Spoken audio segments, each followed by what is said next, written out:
हाय, नमस्कार, प्रणाम। Welcome to my channel सफ़र सीरीज। आज के इस खास शो बिहार कनेक्शन शो में बात जातिगत जनगणना पर। 3 साल पहले केंद्र सरकार कहती थी जाति जनगणना की ज़रूरत नहीं है। आज वही सरकार कह रही है हम जाति जनगणना करवाएंगे।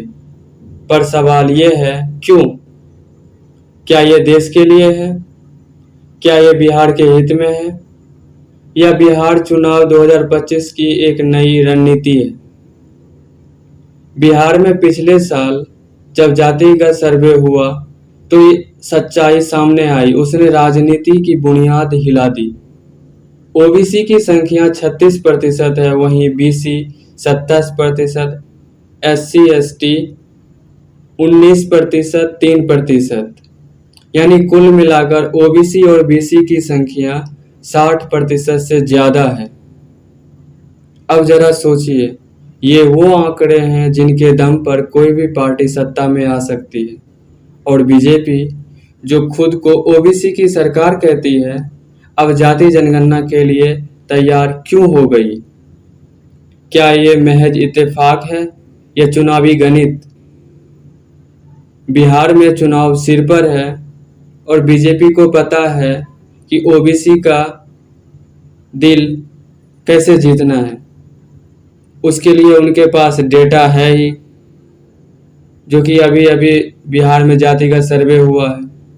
टारगेट चाहिए, जातिगत आंकड़े तो भरपूर मिले ही हैं,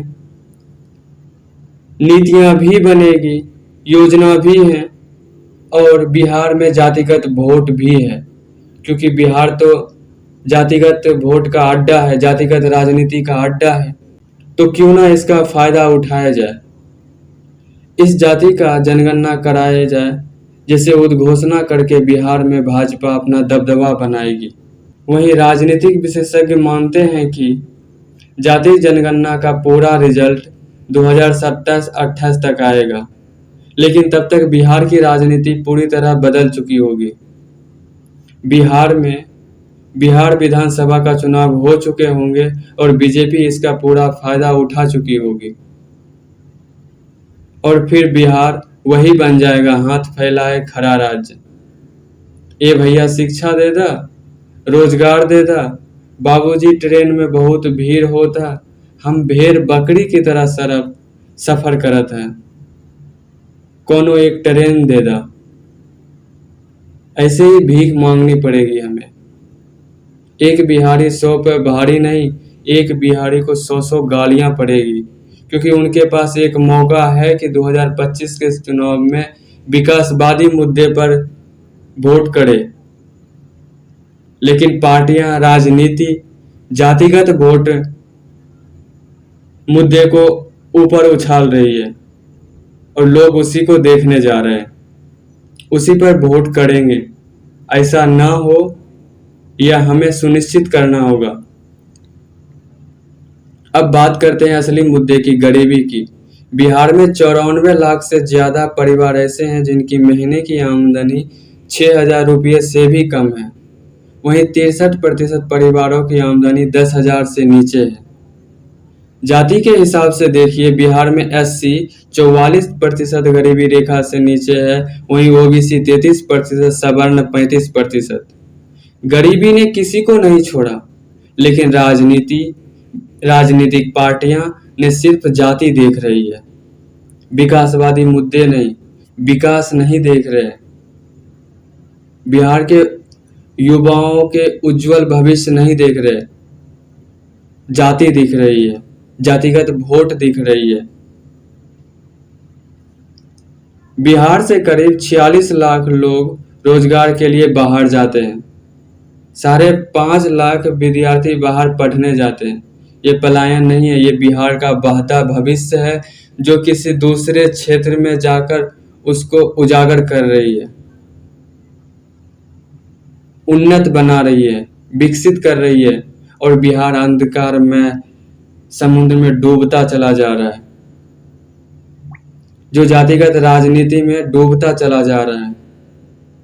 यह निश्चित है कि अब भी इन आंकड़ों और इन सरकार के जातिगत जनगणना के फैसले का प्रभाव यदि बिहार में पड़ा, जातिगत राजनीति या जातिगत वोट पड़े, तो यह तय है कि बिहार का भविष्य जातिगत राजनीति, जातिगत वोट के समुद्र के गर्त में समा जाएगा। दोबारा कभी फिर अपने पैर पर नहीं उठ पाएगा। ऐसे ही बिहार बदहाल है और यह जातिगत पहचान, जातिगत वोट लेके डूब जाएगी। ऐसा नहीं है कि जातिगत जनगणना बेकार है, पर जातिगत जनगणना किस लिए जरूरी है? राजनीतिक उद्देश्य से नहीं, विकासवादी मुद्दे, विकासवादी उद्देश्य से होनी चाहिए, यह हमें तय करना होगा। जातिगत जनगणना होनी चाहिए, जरूर होनी चाहिए, लेकिन नीयत भी साफ होनी चाहिए। उद्देश्य मुद्दे क्लियर होने चाहिए राजनीतिक पार्टी के, जो कि क्लियर नहीं है। वह सिर्फ अपना जातिगत वोट बैंक देख रही है, जबकि अभी के समय में हम देखें तो विकासवादी मुद्दे जातिगत राजनीति के तले दबी हुई है, दबा दिए गए हैं और अभी भी दबा दिए जा रहे हैं। यह बहुत खतरनाक है। बिहार के भविष्य के लिए बहुत ही ओछापन की राजनीति है। ये भी कि एक राजनीतिक चाल बनती जा रही है या बन जाएगी, जहां मुद्दे पीछे रह जाएंगे और जाति के नाम पर सत्ता का खेल चलता रहेगा। आप ही बताइए, क्या जातिगत जनगणना जातिगत वोट के लिए करनी चाहिए या विकास के लिए? आपकी क्या राय है? हमें कमेंट करके ज़रूर बताएं। यदि आपको यह चर्चा अच्छी लगी हो, लाइक, शेयर एंड सब्सक्राइब करें हमारे चैनल सफ़र सीरीज को और इस बिहार कनेक्शन शो में ज़रूर जुड़े और बिहार की कई सारे मुद्दों पर हम बात करें मिलकर, ताकि बिहार का भविष्य उज्जवल हो। धन्यवाद। मिलते हैं अगली चर्चा में।